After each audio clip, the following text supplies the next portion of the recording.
Hello my dear students, मेरा नाम doctor Anoop Patel है और मैं आपको फिजिक्स पढ़ाऊंगा। फिजिक्स के अंतर्गत आज हम लोग जिस चैप्टर के बारे में डिस्कशन करने वाले हैं वह चैप्टर है मोशन अर्थात गति।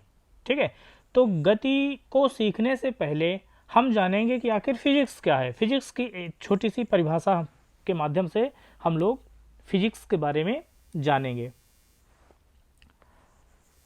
फिजिक्स यानी भौतिक विज्ञान।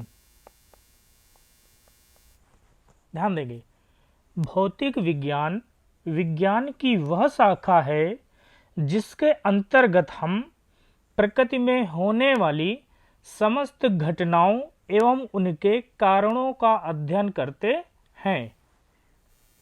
क्या है? भौतिक विज्ञान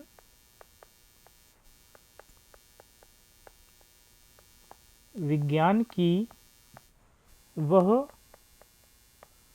शाखा है जिसमें हम प्रकृति में होने वाली समस्त घटनाओं एवं उनके कारणों का अध्ययन करते हैं। यानी हमारी प्रकृति में जितनी भी घटनाएं होती हैं उन सभी का कारण विज्ञान की जिस शाखा के अंतर्गत उस कारण का पता लगाते हैं उसे हम भौतिक विज्ञान कहते हैं। तो इस श्रृंखला में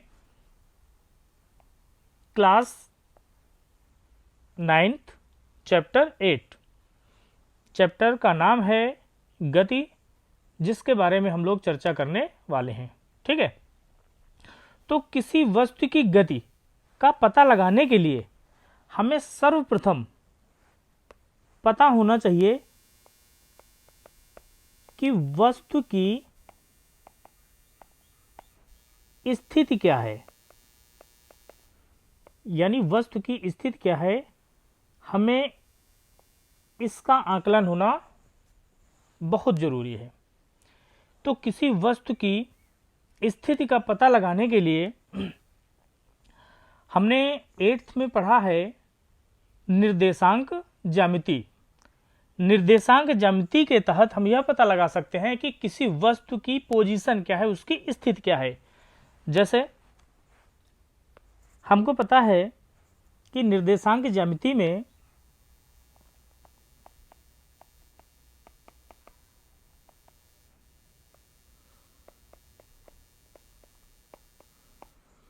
जिसको हम इंग्लिश में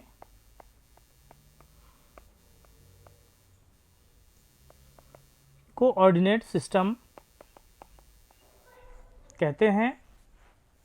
ठीक है, हम जानते हैं कि 3 एक्सिस होते हैं।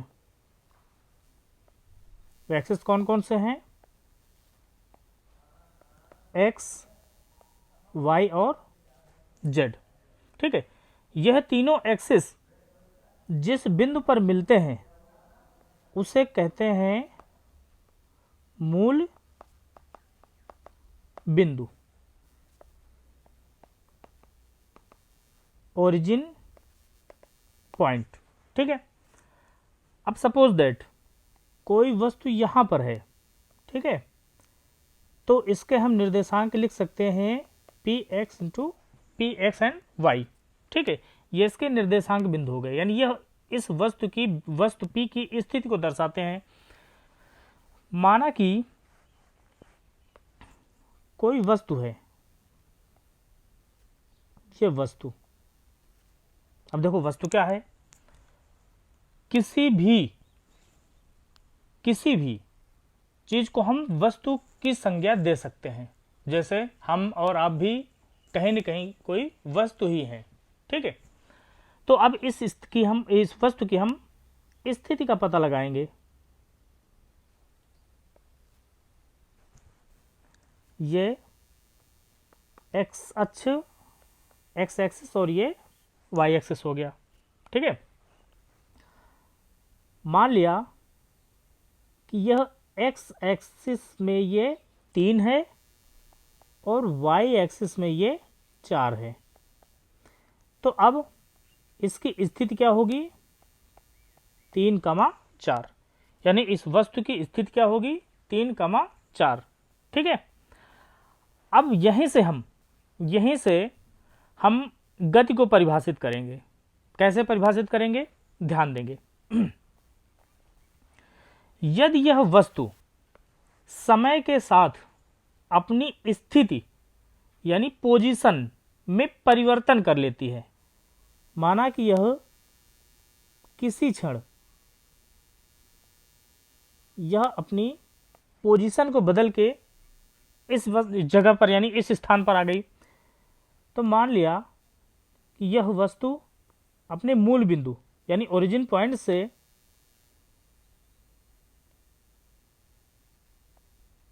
पाँच एक्स अक्ष में और 6 वाई अक्ष में है। तो यानी अब इसकी स्थिति क्या हो गई? 5,6 यानी 5,6। हम देख रहे हैं कि समय के साथ इस वस्तु ने अपनी स्थिति में परिवर्तन कर लिया। यानी पहली इसकी स्थिति थी 3,4 यानी 3,4, फिर इसकी स्थिति हो गई 5,6। ठीक है, तो यानी यदि हम t1 सेकंड में हम देखते हैं कि इस वस्तु की स्थिति 3,4 है और t2 सेकंड में देखते हैं कि इस वस्तु की स्थिति 5,6 है, तो यानी इस वस्तु ने समय के साथ अपनी स्थिति में परिवर्तन किया। तो हम कह सकते हैं कि यह वस्तु गतिमान है। यह वस्तु गतिमान है, यानी यह वस्तु मोशन में है।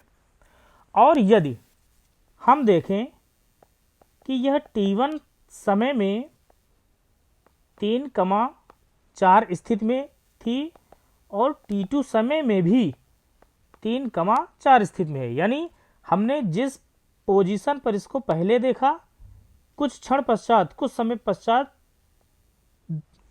दूसरे समय में यानी कुछ क्षण पश्चात भी हमको उसी पोजीशन में देख रहे हैं 3,4 में। तो इस स्थिति में हम इसे कहते हैं कि वस्तु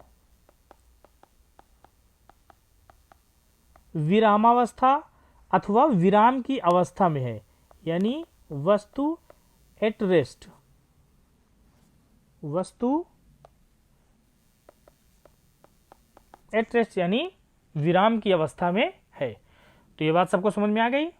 यानी वह यदि वस्तु समय के साथ अपनी स्थिति में परिवर्तन करती है तो वह वस्तु गति की अवस्था में कहलाती है।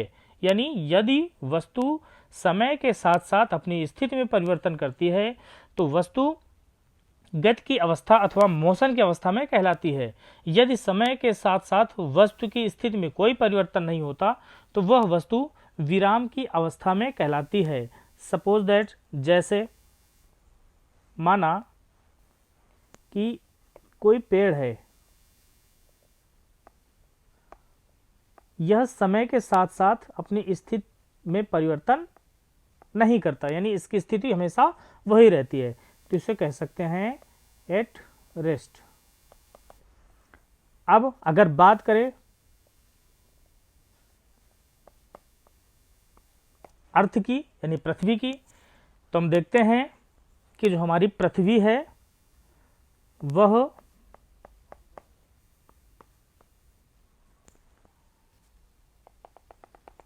सूर्य के चारों ओर समय के साथ सूर्य के चारों ओर परिक्रमा करती है, यानी सूर्य के चारों ओर समय के साथ परिक्रमा करती है, साथ ही साथ अपनी धुरी पर भी वो घूमती है।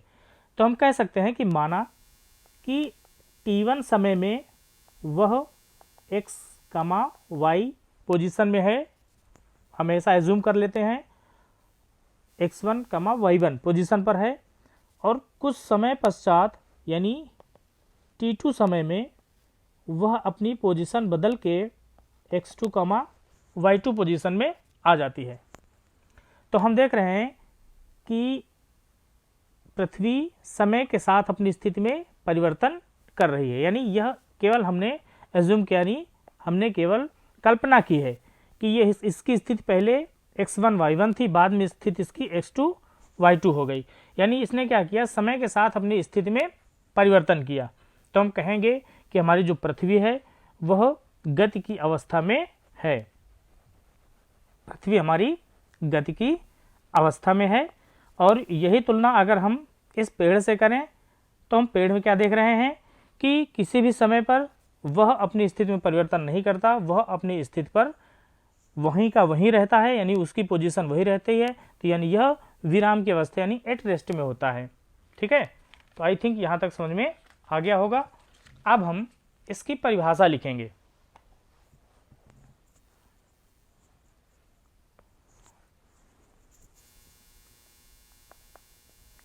गति, गति क्या है?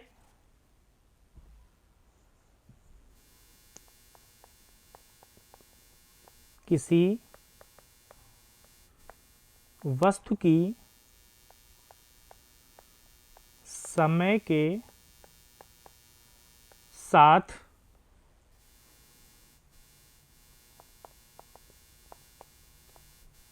स्थिति में परिवर्तन को गति कहते हैं। यानी किसी वस्तु की समय के साथ स्थिति में परिवर्तन को गति कहते हैं। यानी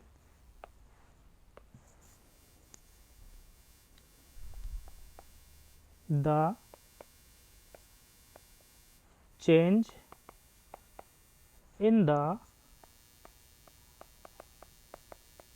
position of an object with time is called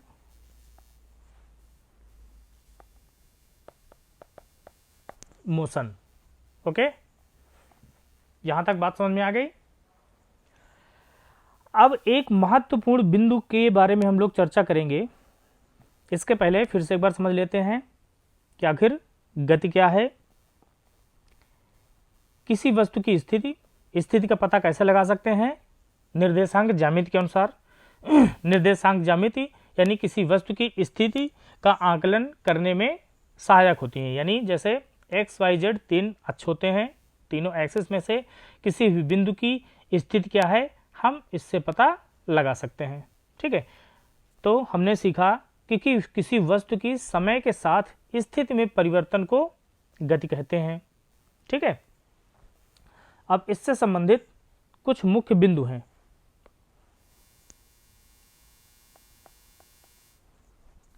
पहला मुख्य बिंदु क्या है कि गति एक सापेक्ष पद है। यानी motion is a relative term. ठीक, इसका तात्पर्य क्या हुआ, इसको हम लोग ध्यान देंगे। माना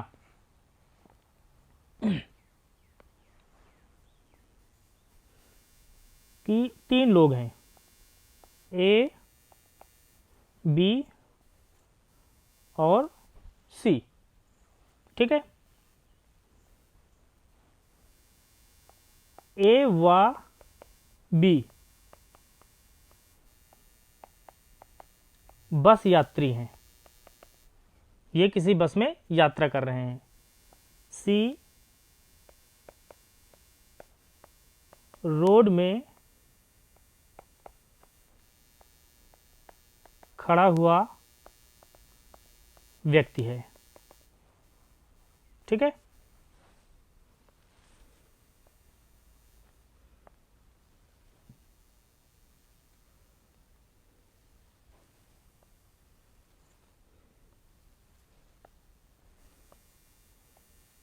ये बस है। उसमें हम देख रहे हैं कि ए और बी दोनों बस में बैठे हैं, लेकिन जो सी है, सी इस रोड के किनारे यहां पर खड़ा है।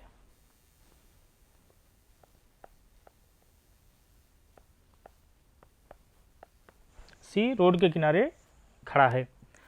अब यहां पर अगर देखा जाए तो सी के सापेक्ष, सी के सापेक्ष यानी सी के रिलेटिव्स में अगर देखें तो ए व बी गति की अवस्था में हैं।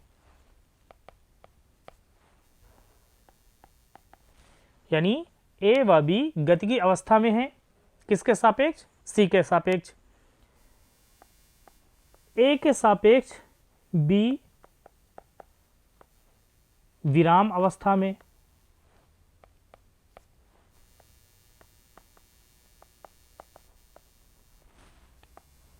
बी के सापेक्ष ए भी विराम अवस्था में है। ये कैसे है? यानी तीनों के अनुसार एक दूसरे के लिए उनके ओपिनियन बिल्कुल सही हैं। अब यहां से अगर देखा जाए तो ये सी है। ठीक है, चूंकि बस गतिमान है तो बस के साथ साथ ए और बी भी दोनों गतिमान हैं। तो यानी सी के सापेक्ष ए और बी दोनों गति की अवस्था में हैं। ठीक है, अगर ए और बी के अनुसार देखा जाए तो ए को बी बैठा हुआ दिख रहा है, बी को ए बैठा हुआ दिख रहा है। यानी यह दोनों अपनी स्थिति में परिवर्तन नहीं कर रहे हैं, यानी यह दोनों अपनी जगह पर बैठे हुए हैं। कहने का तात्पर्य यह हुआ कि ए के सापेक्ष बी गतिमान स्थिर है और बी के सापेक्ष ए स्थिर है। ठीक है, और सी के सापेक्ष अगर देखा जाए तो सी के सापेक्ष चूंकि बस गतिमान है, चूंकि दोनों एक गतिमान बस में बैठे हुए हैं, तो जब बस गतिमान है तो हम देखेंगे कि ए और बी दोनों ही गति यानी मोशन की कंडीशन में हैं। ठीक है, और एक चीज और देखें, ए और बी के सापेक्ष, ए और बी के सापेक्ष अगर देखा जाए तो यह सी भी गतिमान है और ये पेड़ भी गतिमान है। कैसे? जैसे हमने ध्यान दिया होगा कि जब हम किसी बस में यात्रा करते हैं तो जब हम बस में यात्रा करते हैं तो जब बैठे बैठे हम लोग ये देखते हैं कि हमारे जब बाहर खिड़की को देखते हैं तो वहाँ से हमको यह प्रतीत होता है कि जो लोग हैं वो पीछे की ओर चल रहे हैं। बल्कि ऐसा नहीं होता, अगर लोग रोड पे खड़े होते हैं तो भी वो हमको पीछे की ओर चलते हुए दिखाई देते हैं। पेड़ पौधे भी हमको पीछे की ओर चलते दिखाई देते हैं। जैसे हम ट्रेन में यात्रा करते हैं तो ट्रेन में यात्रा के दौरान भी हम लोग देखते हैं कि जब हम खिड़की से बाहर की ओर देखते हैं तो बाहर जितने भी लोग स्थित होते हैं यानी विराम की अवस्था में होते हैं, फिर भी हमको गतिमान अवस्था में दिखाई पड़ते हैं। तो इस सिद्धांत को हम लोग सापेक्ष गति का सिद्धांत कहते हैं। ये चीज क्लियर हुई? आई थिंक ये चीज सब लोग को क्लियर हो गई होगी कि इस स्थिति को हम लोग सापेक्ष गति की अवस्था कहते हैं। ठीक है, तो ये टर्म बहुत इंपॉर्टेंट है। Motion is a relative term, क्योंकि इसका आगे प्रयोग कई जगह पर होना है।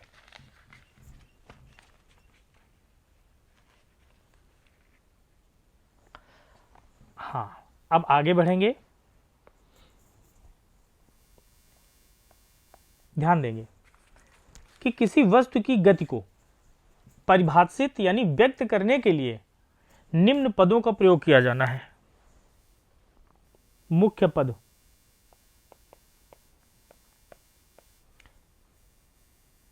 मुख्य पद यानी किसी वस्तु की गति को परिभाषित करने के लिए मुख्य पदों की आवश्यकता होती है। कौन कौन से हैं वह पद? पहला पद है विस्थापन,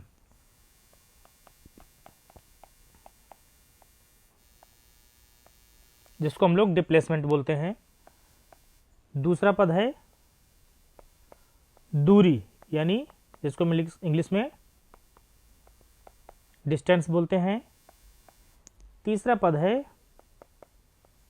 वेग, यानी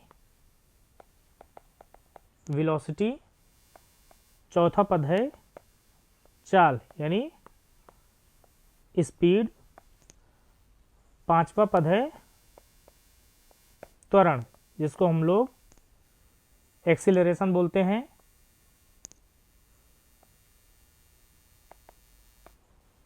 और छठवां पद है समय, जिसको हम लोग इंग्लिश में टाइम बोलते हैं।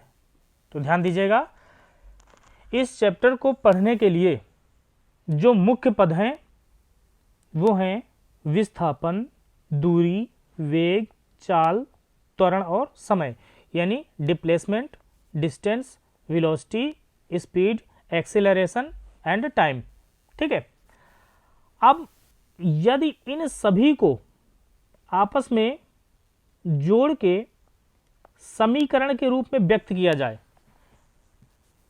तो प्राप्त होते हैं गति के समीकरण, जो कि हम आगे पढ़ेंगे। ठीक है ना। तो इसके बारे में हम लोग बाद में चर्चा करेंगे। फिलहाल हम देख लेते हैं कि समीकरण होते कौन कौन से हैं। पहला समीकरण है v equal to U plus A T. Second है s equal to U T plus 1/2 A T square. तीसरा समीकरण है v square equal to U square plus 2as। ठीक है। तो ये तीनों समीकरण होंगे। ठीक है। जिसमें से ये जितने भी इनके प्रतीक चिन्ह हैं, सिंबल्स हैं, उनको कहते क्या हैं, याद रखिएगा। इसमें से हम प्रारंभिक वेग को u कहते हैं, अंतिम वेग को v कहते हैं, विस्थापन यानी s, त्वरण एक्सीलरेशन यानी a, और समय यानी t। तो इन सभी को मिला के ये हमारे गति के समीकरण तैयार होते हैं। तो इनको हम आगे चल के पढ़ेंगे। इनको पढ़ने के पहले हम लोग जो इन मुख्य पदों पर चर्चा करने वाले हैं, इनमें से आज जिन पदों पर चर्चा करेंगे वो पद हैं विस्थापन और दूरी, यानी हम लोग चर्चा करने वाले हैं विस्थापन और दूरी की। ठीक है। तो पहला हम जिस बिंदु पर चर्चा करेंगे वह बिंदु है विस्थापन और दूरी। ठीक है। यानी displacement and distance, displacement and distance. अब ध्यान देंगे।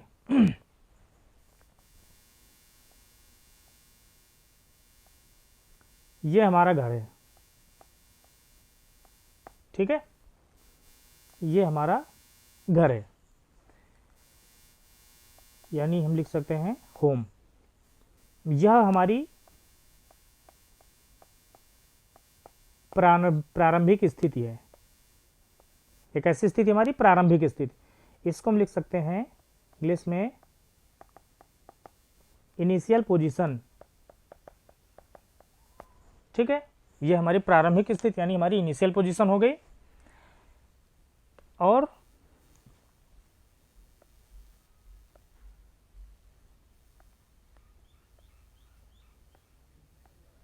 ये हमारा कॉलेज है, नहीं, ये हमारा स्कूल है। ये हो गई हमारी अंतिम स्थिति। अंतिम स्थिति यानी फाइनल पोजीशन। ठीक है। मान लिया कि हम अपने घर से निकले और निकल के हम स्कूल पहुंच गए। बिंदु ए हमारा घर है और बिंदु बी हमारा स्कूल है, ठीक है। तो हम अपने घर से निकलकर स्कूल जाने में जिस पथ यानी जिस रास्ते का अनुसरण करते हैं, यानी जिस रास्ते से गमन करके हम स्कूल पहुंच रहे हैं, उस पथ को यानी रास्ते को बोलते हैं वास्तविक पथ यानी रियल पथ, ठीक। क्या बोलते हैं? वास्तविक पथ यानी रियल पथ, ठीक है। यानी हम अपने घर से निकलकर स्कूल जाने के लिए जिस मार्ग जिस रास्ते का अनुसरण करते हैं उसे कहते हैं वास्तविक पथ। अब इस पथ की संपूर्ण लंबाई, इस पथ की ये संपूर्ण लंबाई, इसे कहते हैं दूरी। ध्यान देंगे, बहुत इंपॉर्टेंट पॉइंट है। इसे कहते हैं दूरी, यानी प्रारंभिक स्थिति और अंतिम स्थिति यानी इनिशियल पोजीशन और फाइनल पोजीशन में पहुंचने के लिए हम जिस वास्तविक पथ का अनुसरण करते हैं, जिस रियल पथ का अनुसरण, जिस रियल पथ से हम पहुंचते हैं, उसकी जो लंबाई है उसे हम दूरी कहते हैं। उसे क्या कहते हैं? दूरी। इसे कहते हैं वास्तविक पथ, ठीक है। अब ध्यान देंगे,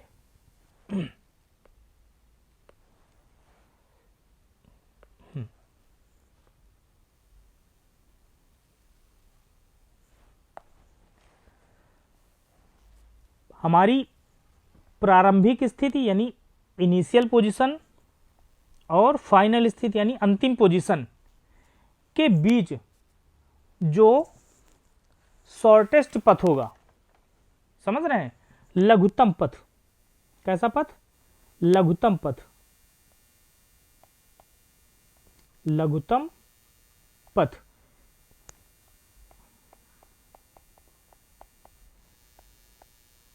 शॉर्टेस्ट पथ, इसकी लंबाई को हम विस्थापन कहते हैं। क्लियर? कहने का मतलब यह हुआ कि लघुत्तम पथ की लंबाई को विस्थापन कहते हैं तथा वास्तविक पथ की लंबाई को हम दूरी कहते हैं। यहां तक क्लियर हुआ?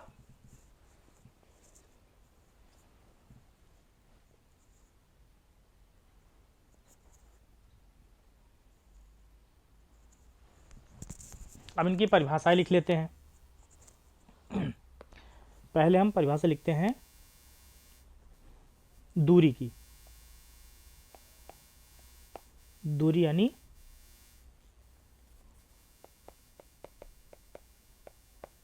डिस्टेंस।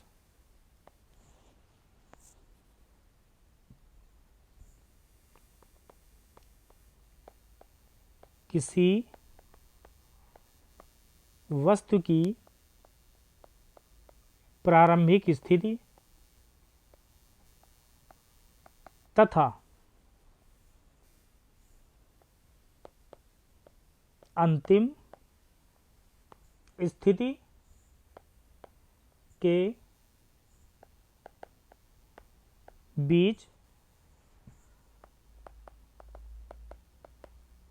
वास्तविक पथ की लंबाई को दूरी कहते हैं। ठीक है।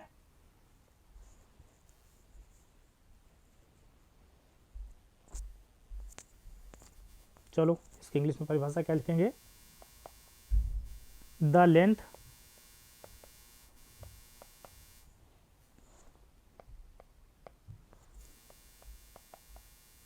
ऑफ द एक्चुअल पथ, या इसको हम रियल पथ भी लिख सकते हैं। The length of the actual path between the initial and final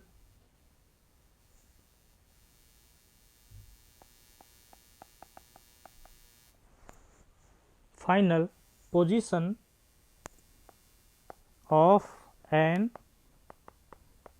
object is called distance। ठीक है, याद रखेंगे, किसी वस्तु की प्रारंभिक स्थिति तथा अंतिम स्थिति के बीच वास्तविक पथ की लंबाई को दूरी कहते हैं। यानी the length of the actual path between the initial and final position of an object is called distance. ठीक है, इस चीज को हम याद रखेंगे। ठीक है, अब हम परिभाषा लिखेंगे विस्थापन की। विस्थापन यानी डिप्लेसमेंट। डिप्लेसमेंट क्या है? किसी वस्तु की प्रारंभिक स्थिति और अंतिम स्थिति के लघुत्तम पथ की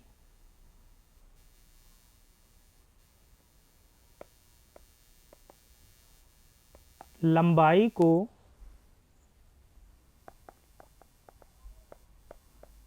विस्थापन कहते हैं। यानी किसी वस्तु की प्रारंभिक स्थिति और अंतिम स्थिति के मध्य लघुत्तम पथ की लंबाई को विस्थापन कहते हैं। जैसे यहाँ पर समझो, ध्यान दो, जो लघुत्तम पथ होता है इसको हम, ये रियल पथ नहीं होता, इसको मैं जूम करते हैं, यानी ये शॉर्टेस्ट पथ होता है। छोटा से छोटा पथ कौन सा होगा? जो ये पथ होता है, यह क्या होता है? रियल पथ होता है, जिससे हम वास्तव में चल के जाते हैं। ये हमारा वास्तविक पथ होता है। वास्तविक पथ की लंबाई को, यानी रियल पथ की लंबाई को हम लोग दूरी कहते हैं। तथा जो इन दोनों पहले और अंतिम यानी जो इनिशियल पोजीशन है और जो हमारी लास्ट पोजीशन है, इन दोनों के बीच की जो शॉर्टेस्ट पथ होगा, यानी जो शॉर्टेस्ट पथ होगा, यानी बिल्कुल शॉर्टकट दूरी होगी, ये शॉर्टकट जो लंबाई है, इसे हम कहेंगे विस्थापन। यानी इस लंबाई को हम कहेंगे विस्थापन, जो बिल्कुल शॉर्ट में, बिल्कुल सीधी रेखा में। ठीक है, तो ये हो गया हमारा डिप्लेसमेंट। यानी इसको हम लिख सकते हैं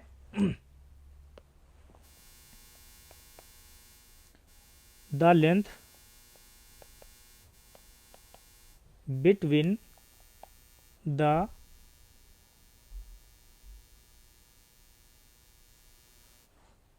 एक second,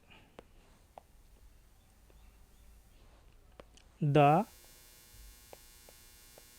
length of the shortest path between the initial and final position of an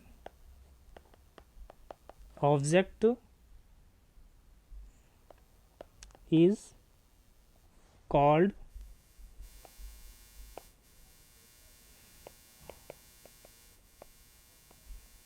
displacement. ठीक है, क्लियर हो गया?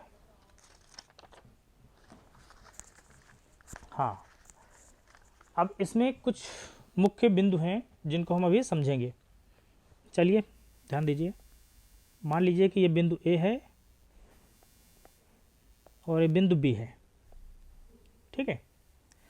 बिंदु ए से बिंदु बी में पहुंचने का ये रास्ता हो गया। तो कोई वस्तु x है, जब वह बिंदु ए पर है, हाँ, तो हम लोग चर्चा कर रहे थे कुछ महत्वपूर्ण बिंदु हैं, जैसे कोई वस्तु है जिसकी प्रारंभिक स्थिति बिंदु ए है और अंतिम स्थिति बिंदु बी है। तो इस वस्तु की प्रारंभिक स्थिति को हम xi यानी ये इनिशियल मान लेते हैं और अंतिम स्थिति को xf यानी फाइनल मान लेते हैं, ठीक है। तो ये जो इसका ये होगा, ये हो गया जाके डिस्टेंस, ये तो पता ही है, ठीक है। और जो ये लंबाई है ये हो गई जाके डिप्लेसमेंट, ये हो गई जाके डिप्लेसमेंट, ठीक है। अब इसके मुख्य बिंदु समझेंगे कि जो डिस्टेंस है, distance is greater than displacement, distance is greater than displacement, यानी जो इसकी दूरी है वो हमेशा किससे, विस्थापन से अधिक होती है। यानी दूरी ग्रेटर देन विस्थापन, पहली कंडीशन, ठीक है। दूसरी कंडीशन, अगर कोई कहे कि क्या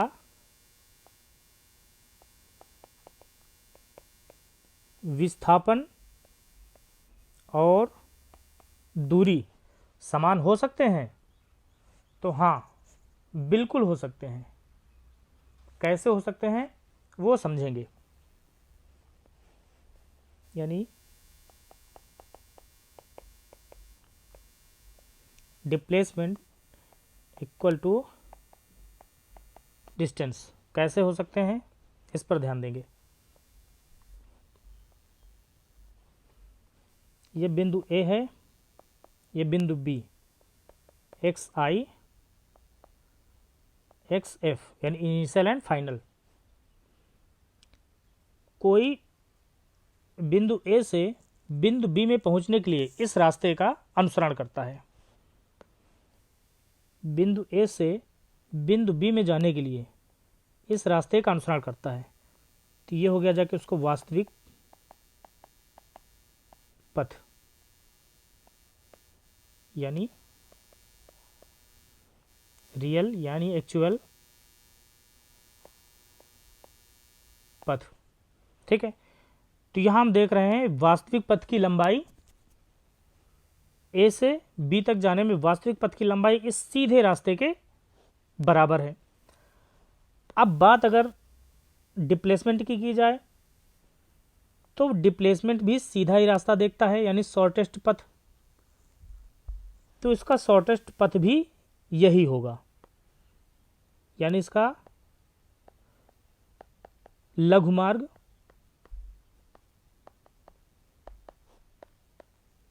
शॉर्टेस्ट पथ भी यही है। तो इस स्थिति में हम देख रहे हैं कि distance equal to A B और displacement equal to A B, यानी इस स्थिति में हम देख रहे हैं कि जो वास्तविक पथ है वह लघु पथ के बराबर है। तो हम देख रहे हैं कि डिप्लेसमेंट और डिस्टेंस दोनों इस स्थिति में बराबर हैं। लेकिन एक चीज हमने यहाँ ये ध्यान देना है कि यदि जो गति है वह एक सरल रेखा में है, हम यहाँ देख रहे हैं कि यहाँ जो गति है वह एक सरल रेखा में है, यानी एक ही दिशा में है, यानी किसी भी कंडीशन में दिशा का परिवर्तन नहीं किया गया है। तो ऐसी स्थिति में डिस्टेंस डिप्लेसमेंट के बराबर होगी। सरल रेखा क्या होता है, समय के साथ यदि किसी वस्तु की स्थिति में परिवर्तन एक ही दिशा में हो तो उसे हम सरल रेखीय गति कहते हैं। अब ध्यान देंगे आगे कि यहाँ पर हम देख रहे हैं कि जो उसका रियल पथ है वो इसके शॉर्टेस्ट पथ के बराबर है। तो यहाँ पर क्या प्रूफ हो रहा है कि विस्थापन दूरी के बराबर हो सकता है। अब इसका एक एक्सेप्शन और देखते हैं। माना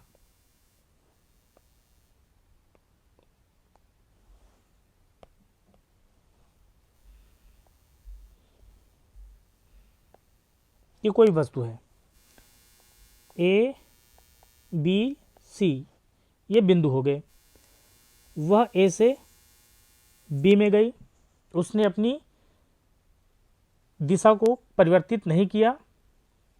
इसके बाद वह वस्तु बी से वस्तु सी में गई। ठीक है, वस्तु ए से बी में जाने में उसने 5 मीटर की दूरी तय की, बिंदु बी से बिंदु सी तक जाने में उसने 5 मीटर की दूरी तय की। ठीक है, तो अगर इसका डिस्टेंस निकाला जाए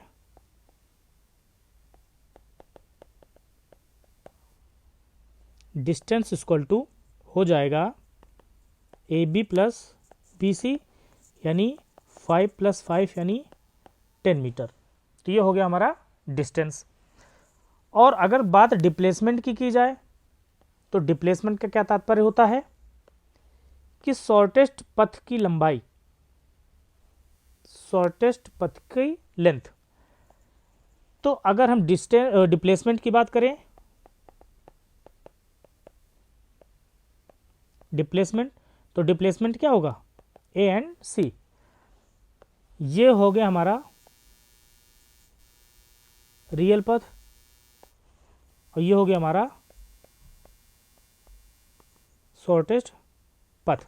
लेकिन हैं तो दोनों किसमें, एक ही दिशा में, लेकिन परिवर्तन कहां पर होगा कि यहां से बिंदु ए बिंदु बी तक सीधी रेखा में गया, लेकिन यहां से इसने अपनी दिशा में परिवर्तन कर लिया। तो ऐसी स्थिति में क्या डिप्लेसमेंट डिस्टेंस के बराबर होगा? बिल्कुल नहीं होगा।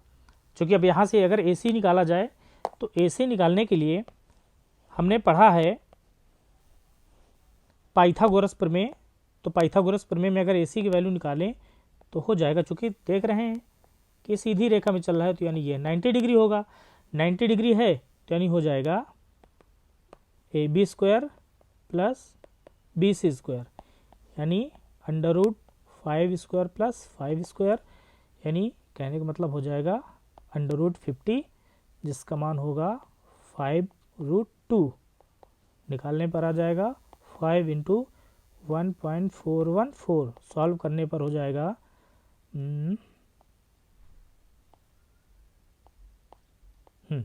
7.070 मीटर। तो अब देखें तो क्या AB जो डिस्टेंस डिप्लेसमेंट के बराबर आ रहा है? बिल्कुल नहीं। तो यानी इस स्थिति में distance is not equal to displacement.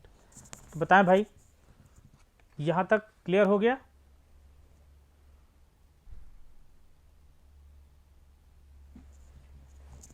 ठीक है, अब चलिए यहां पर एक पॉइंट लिख देते हैं, नोट। दूरी तथा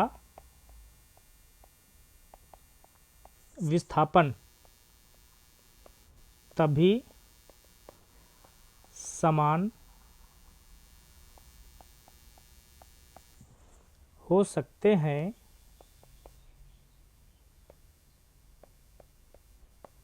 जबकि संपूर्ण यात्रा के दौरान दिशा में परिवर्तन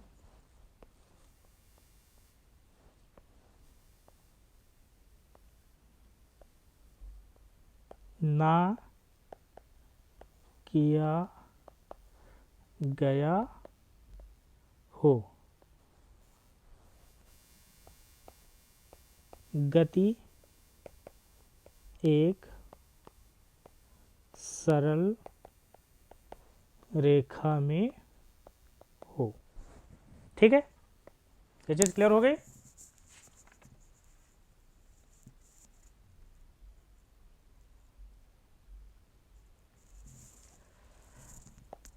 अगर दूरी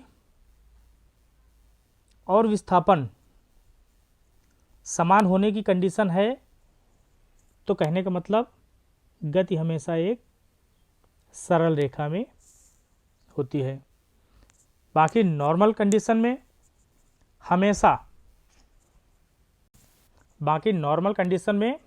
हमेशा जो दूरी होती है वो विस्थापन से परिमाण में अधिक होती है।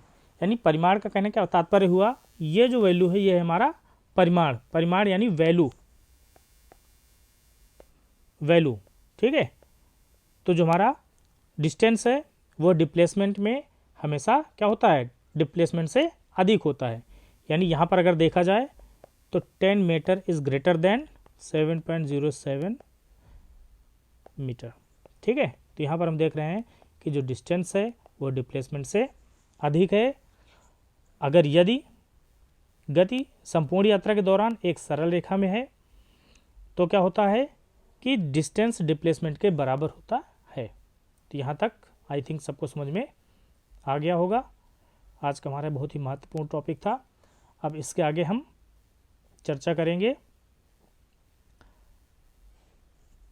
वेग और चाल की। तो यहाँ तक के लिए इतना पूरा ये अच्छे से एक बार फिर से देख लीजिएगा। तो आज का जो हमारा टॉपिक था वो था गति के अंतर्गत हम लोगों ने चर्चा किया गति की परिभाषा, दूरी और विस्थापन की। Okay, thank you.